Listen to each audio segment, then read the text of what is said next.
Integrim do të thotë që ti të integrohesh në vendin tënd me standarde shërbimesh europiane. Pra të integrohesh në Shqipëri, sepse ne në Europë jemi. Mjafton të mendojmë si europian, edhe të punojmë si europian. Mentaliteti i shqiptarëve akoma është larg të menduarit, sepse korrupsioni është shumë më i madh, sepse kriminaliteti është shumë më i madh, sepse kriminaliteti sot është i lidhur me politikën dhe është i lidhur me qeverinë, dhe në asnjë vend të botës nuk ndodh.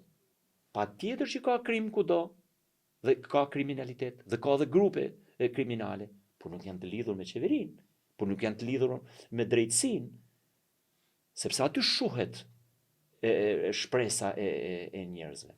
Kështu që me gjëra të vogla, Shqipëria do të bëhet madhështore. Dhe unë jam i bindur që me 11 maj, qytetarët shqiptar do të dinë ta bëjnë zgjedhjen e duhur në funksion të dëshirës tyre për të jetuar në këtë vend.